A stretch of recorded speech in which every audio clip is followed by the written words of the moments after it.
New chapter, Organic Chemistry Part 1. Now, very simply, organic chemistry. Watch.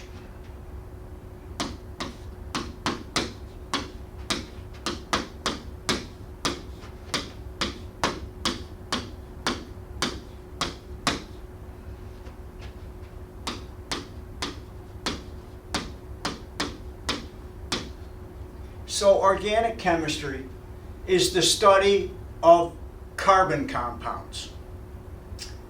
But before we get into that, there are two different things we got to talk about. There's organic compounds and there's something called inorganic compounds. So what's the difference? Well, if that's the study of carbon compounds, inorganic compounds must mean they don't have carbon in them. And the little rule that I normally follow, and there's a lot of different variations, but the little rule I normally follow is if it's an acid, base, or salt and it doesn't contain carbon, it's inorganic. Okay, so acid, base, or salt. Well, now we have to look a little bit about the bonding. So in a salt, it's an ionic bond. Total transfer of electrons. Remember? NaCl. Na loses an electron, chlorine gains it, total transfer. There's no carbon in that, so almost all ionic compounds, like salts, are inorganic. All right? So that's the first thing to remember. NaCl is the normal salt people use, and it's kind of not good for you because the sodium is a fluid retainer. So the other inorganic salt that a lot of people are starting to use is this one. Potassium chloride. And potassium's kind of good for you, but salt in general is not good. But if it doesn't contain carbon, salts are generally inorganic. Now, that's salts. Now let's go to bases. Remember, a base is usually a metal hooked to a hydroxide ion. Na plus OH, that is a polyatomic ion, and that's NaOH. Another name for sodium hydroxide is lye. And remember, lye or sodium hydroxide, it dissolves things like skin, teeth, hair, bones, dissolves all that stuff. Okay, so that bases are ionic compounds, and generally they are inorganic. Now, let's talk about some other bases. MgOH in parentheses 2. Magnesium hydroxide. That's milk of magnesia, right? That's for anti-acid. And then we have this one. We've got ALOH in parentheses 3, and that is aluminum hydroxide, and that is sometimes in Tums or Rolaids anti-acids. But as you see, there's no carbon in them, so rule: almost all ionic compounds, there are exceptions, but almost all ionic compounds, like salts and bases, are inorganic. Now, the final one, we've gone over salts, we've gone over bases, we have to go over acids. So, remember acids, Arrhenius said, if a substance produces H pluses in solution, it's an acid. So, HCl, hydrochloric acid. You see any carbon in that? No. Well, then that must be inorganic. And remember, HCl, that's in our stomach. Okay? Next one. And that has one H in it, so it's called monoprotic. Do you remember that from a long time ago? Now we have H2SO4. That is sulfuric acid or battery acid. That has two H's in it, so that is called diprotic. So we have monoprotic acid, diprotic acid. And the last one we're going to talk about, H3PO4. H3PO4. Do you remember H3PO4? That's phosphoric acid. I told you a lot about that. That's triprotic, but there's something big deal about phosphoric acid, remember? It's in almost all colas and some iced teas. And phosphoric acid, if it's in there and you drink a lot of it, chances are it will degrade or break down the bone or actually the calcium in your bones. That's not good. So, monoprotic, diprotic, triprotic, and those are acids. They don't have carbon in them. They are not organic. Those are inorganic. But, do you remember this?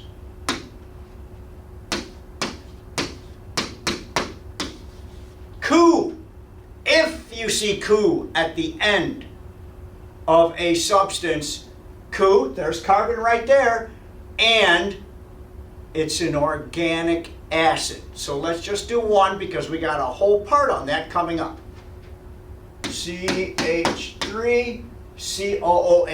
CH3COOH, that is called acetic or ethanoic acid. You'll learn that later.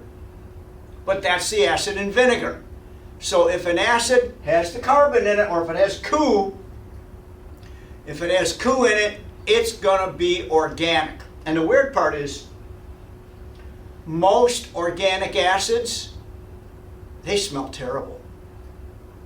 Like this is the acid in vinegar. Vinegar I don't think smells very good. Now, if it's inorganic, if it doesn't contain carbon, it really doesn't have any smell. But boy, these things really smell bad. So, back. Organic substances contain carbon. Inorganic substances like acids, bases, and salts, if they don't contain carbon, they are considered inorganic. All right? That's the first part done. Now, let's talk about carbon.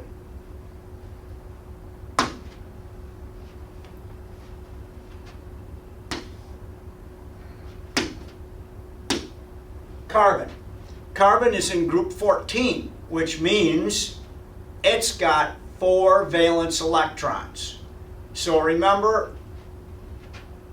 S1, S2, P1, P2. So carbon should look like that, an S2, P2 configuration, S2, P2. That's what it should look like. But it does not look like that. It does something weird. One of the S electrons slides down right to there. So now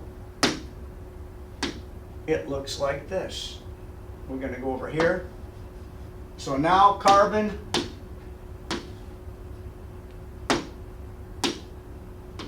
there's S1, P1, P2, P3. So this is called an sp3.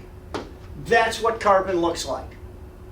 Not this. So carbon is very weird, but it has 4 valence electrons around it.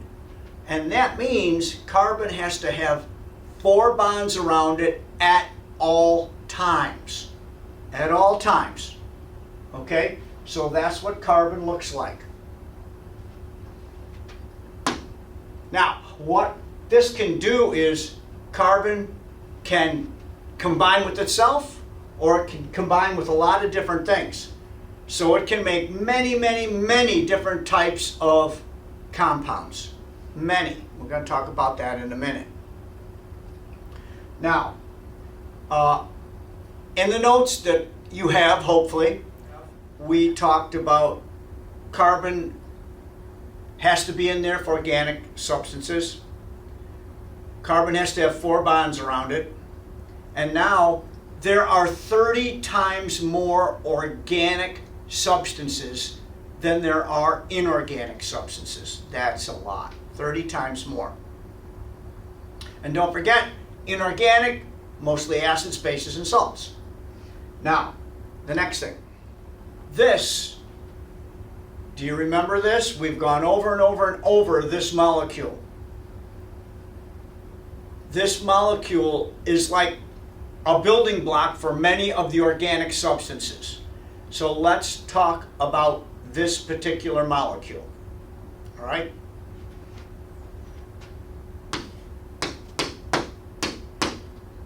CH4. Let's look at the electronegativity of this. C, 2.6.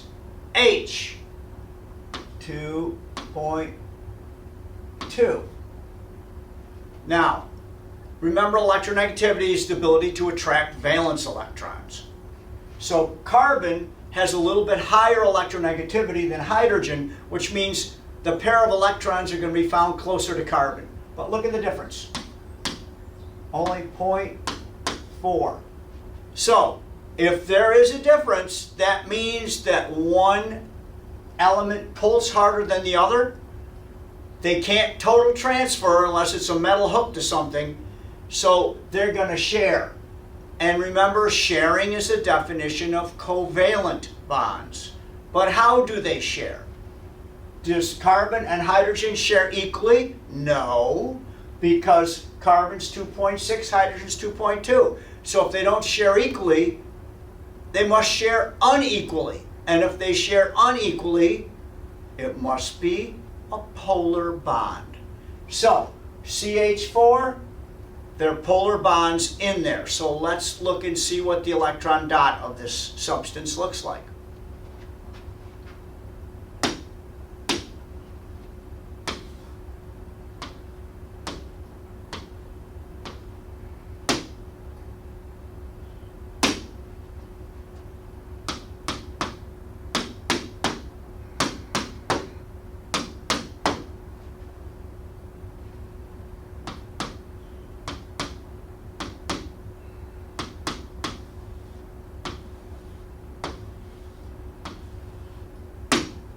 Okay, this is what this molecule looks like.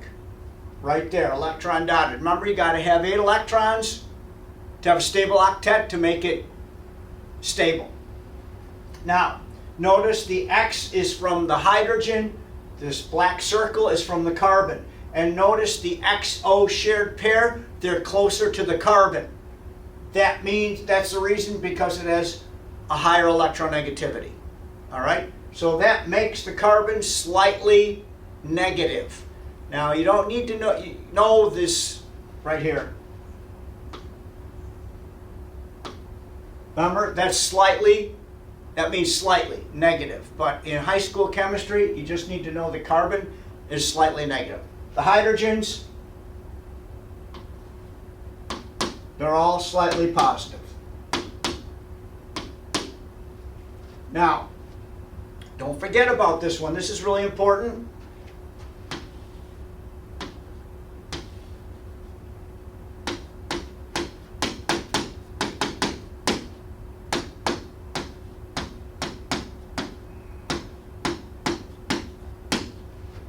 This molecule right here, CH4, the C and the H share unequally, so there are 4 polar bonds.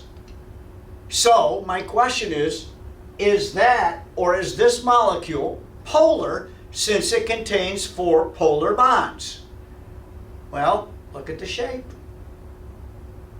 We learned in bonding that if the shape of the molecule is symmetrical, that means it doesn't have a positive end or a negative end, it's a non-polar molecule. So that right there, CH4, is symmetrical.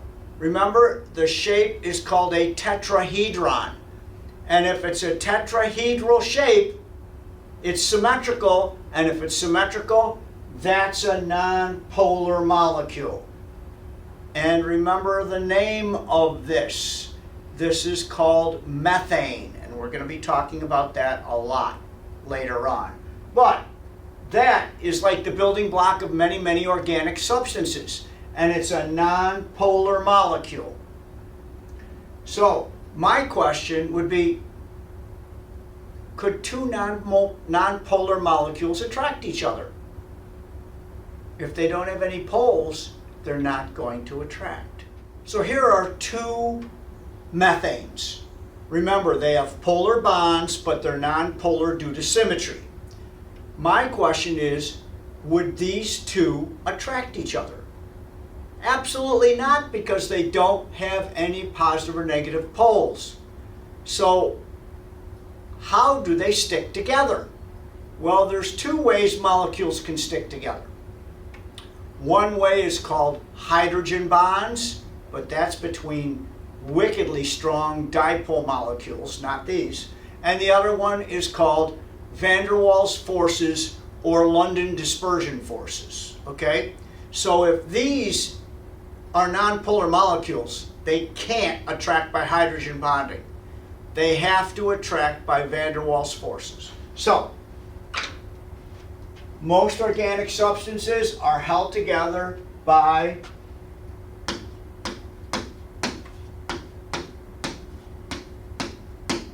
van der Waals forces.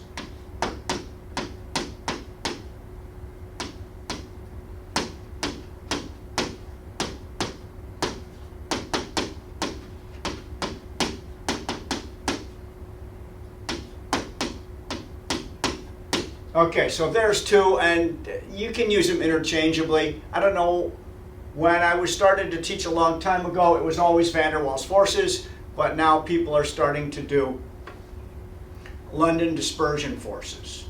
Okay? Now, van der Waals forces or London dispersion, that's what's holding nonpolar molecules together. And remember this. Now watch, because we're going to do a lot on here. The first thing you know about London dispersion forces, number one.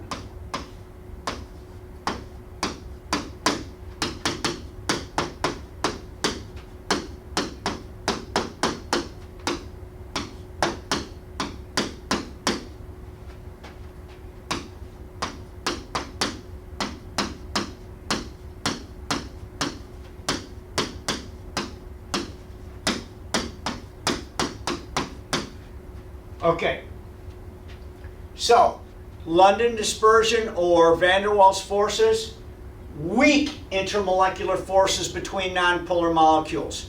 So these things, they don't want to attract in the first place, but if they do attract, and we'll figure out what can make them attract, it's a very weak intermolecular. Intermolecular means between the molecules.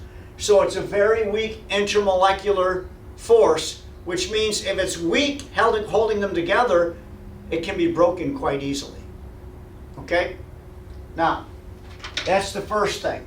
So, most organic substances are held together by London dispersion, which is a weak intermolecular force between nonpolar molecules. That's number one. Number two.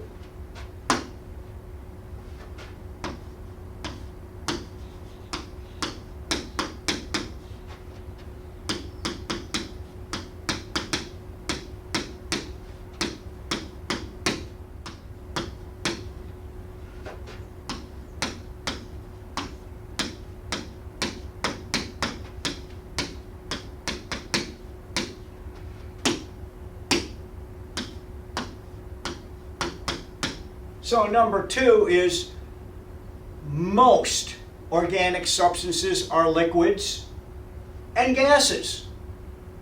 If it's a solid, it's going to be a soft solid. Okay? So most organic substances, gases, liquids, and some soft solids.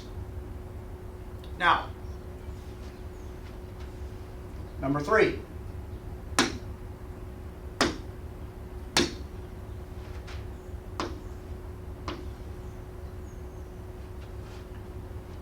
If it's a liquid, it's going to have this.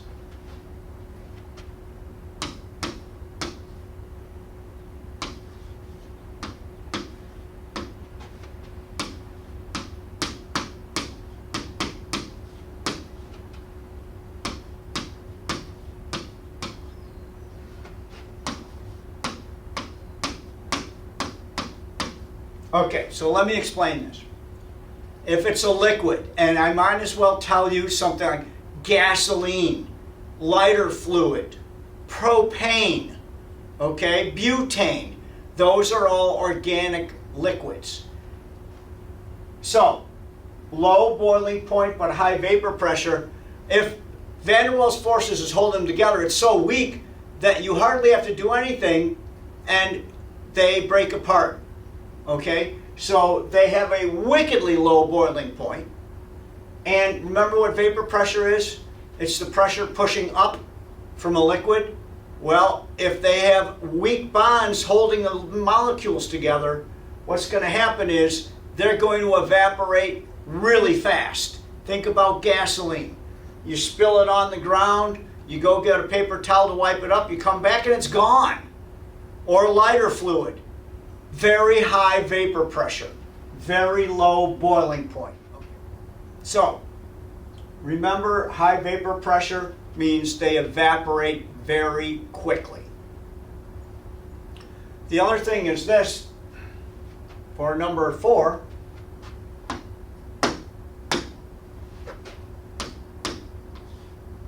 you remember the 2 ways that things conduct electricity? If it's a metal, it conducts electricity because it has free electrons in it. If it's a solution that has free ions in it, it's called an electrolyte. And since it has free ions in the solution, it conducts electricity.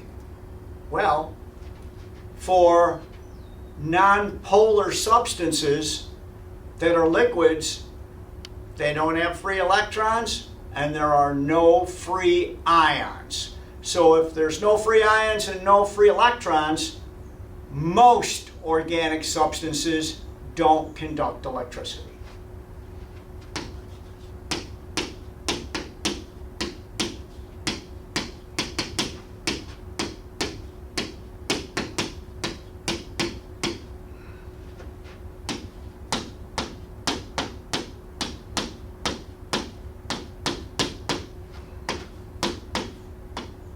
So, most organic substances don't conduct electricity.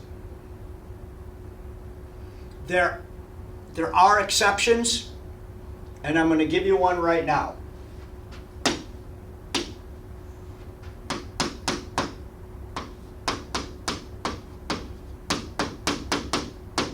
The exception is organic acids.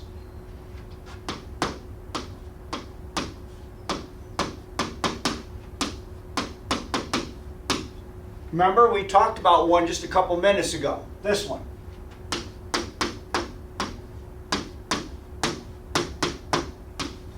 CH3COOH. Remember, if it has a Cu in it, it's an organic acid, and they are weak. Because remember, what makes a strong acid strong? It breaks apart or ionizes a lot. Then what makes a weak acid weak? It doesn't break up very much. So, any acid with Cu at the end is weak because it hardly breaks up at all. But it does break up a little bit, so this would be a weak electrolyte.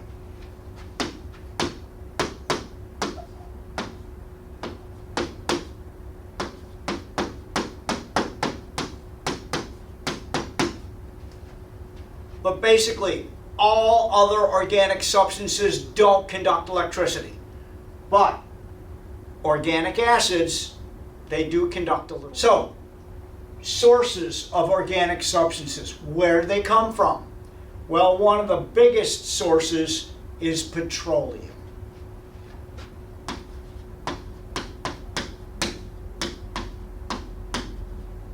Now remember, petroleum is a mixture of liquids, but you can't filter it.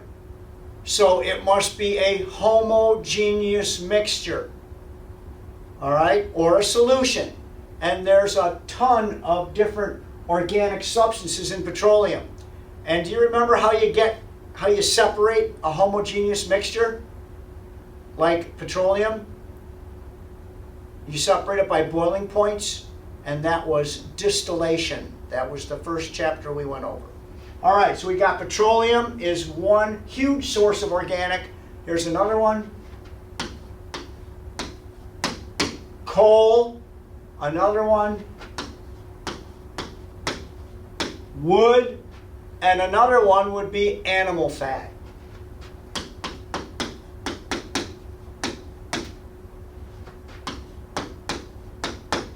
Those are the main sources of organic substances.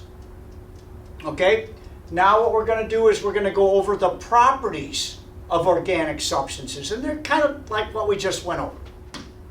Okay. First property.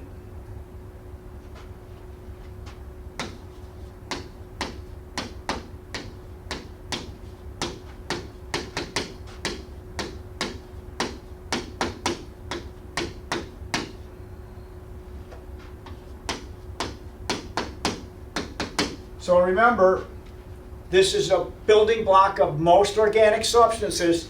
So most organic substances contain, remember, the carbon and the hydrogen have different electronegativities. Carbon pulls a little harder. So most organic substances contain polar bonds.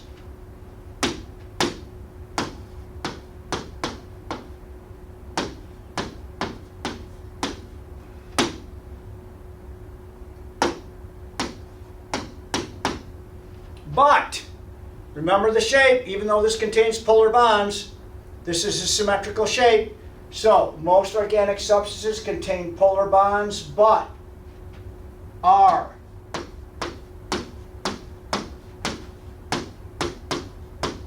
non-polar molecules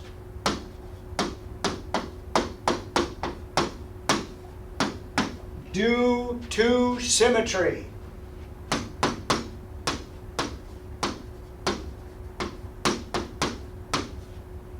So, that's the majority. All right, and the big example is this. And this is methane, or CH4.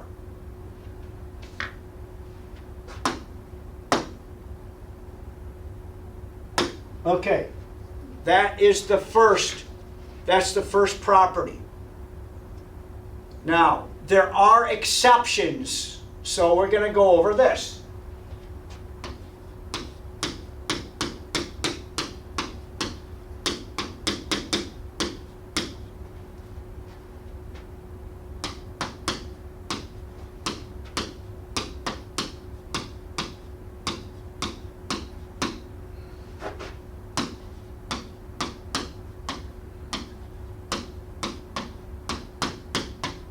So the exceptions to most are nonpolar.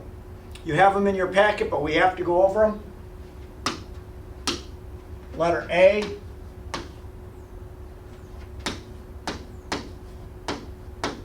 Sugars. That's an exception.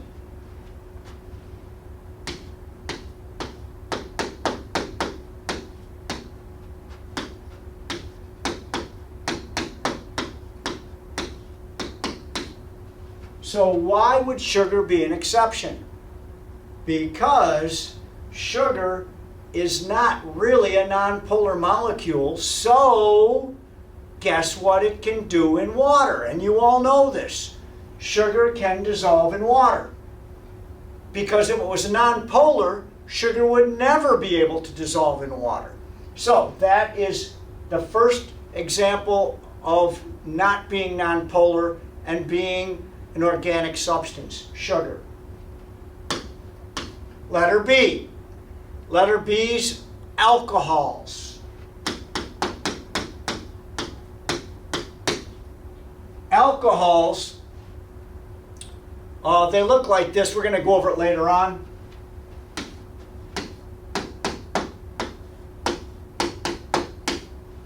They got some C's and H's in front, got an OH behind. Not a base. Remember, a base has a metal in front and an OH. So, alcohols, they're really not nonpolar because they can dissolve in water. So, those are two big examples of substances that are organic, but they are not nonpolar. Okay, so they're not really symmetrical. Okay, so that's exceptions to most are nonpolar. All right, here's your next property. Most organic substances are insoluble in water.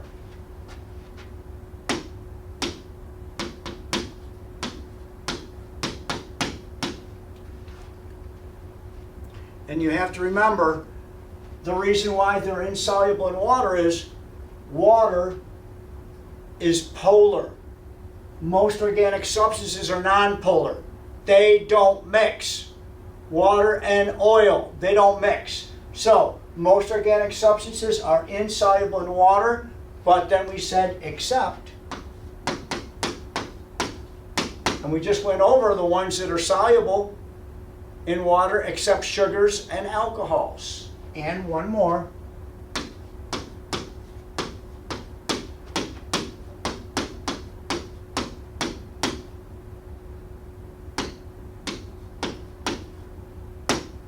And this is a big one. So most of them don't dissolve in water. Sugars do, alcohols do, and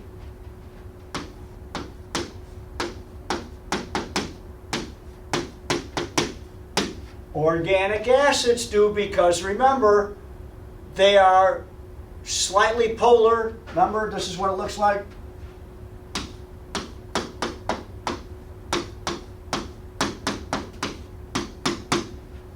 So organic acids got the Ku at the end, and they break up just a little bit. They ionize just a little bit. They're very weak electrolytes, but they do dissolve in water.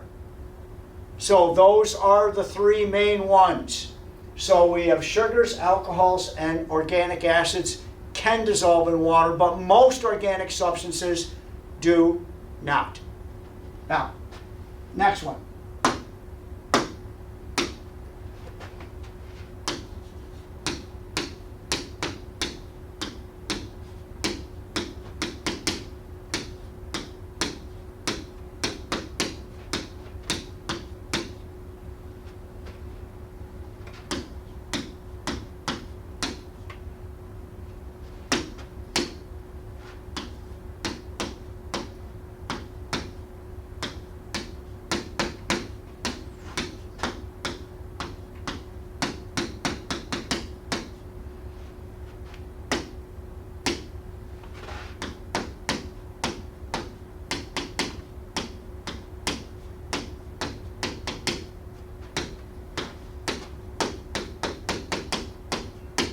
Most organic reactions have a slower rate of reaction than inorganic.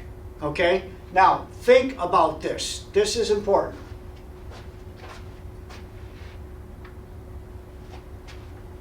Here is an organic substance. And you're going to learn how to name these later on, but this has 4 carbons, and this is called butane. How come this rate of reaction would be so slow? Well, if you remember exo-endo, activation energy is the energy needed to break the old bonds. Look at all these bonds that need to be broken. The more bonds that need to be broken, the slower the rate of reaction. So organic substances have tons of bonds. So that means that they must have a slow rate of reaction. Okay? All right. Because the more bonds to break, the higher the activation energy. So we're going to write that down. And if you got to break a lot of bonds, like I said, you're going to have this.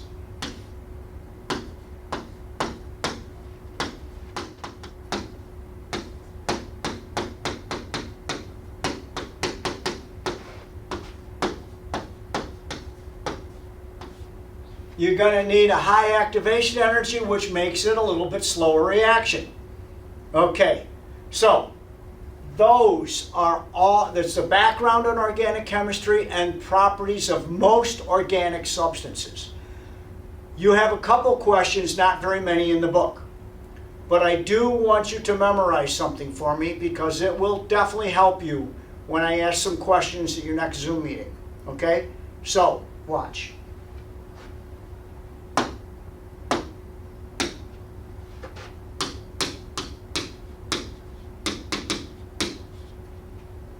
Naming.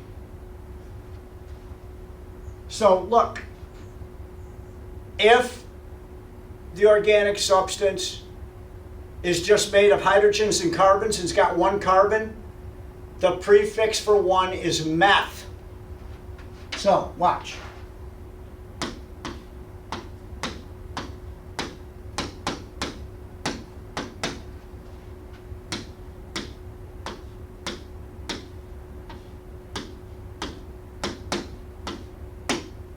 Okay, if it has one carbon, the prefix is meth, like methane.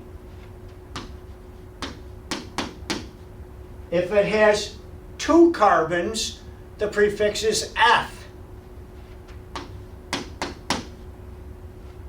3 carbons, prop. 4 carbons, bute. 5 carbons, everybody knows the building in Washington that's 5, in the shape of 5, is pent. 6, hex. 7, you probably don't know, that's hept. You know, if it has 8 sides, it's oct, like octagon. 9 carbons in a row is non, N-O-N. And 10 years is called a decade, so 10 carbons in a row is dec. Now, you're going to have to memorize those, and in all my classes for the last 40 years, I made everybody say those in less than 3 seconds. So here's what I want you to practice. You're going to break it up to 5 and 5. The fastest was a girl that said those 10 in 1.8 seconds. So, first 5, meth, eth, prop, bute, pen. Next 5, hex, hep, doc, non, dec. So it's meth, eth, prop, bute, pen, hex, hep, doc, non, dec. That was about 2 seconds. So, you have those 5 and those 5 memorized, because on Wednesday, I'm going to ask some of you to look into the camera, not look down at your notes, and tell me meth, eth, prop, bute, pen, hex, hep, doc, non, dec. Okay? All right, that's it for the first video on organic chemistry.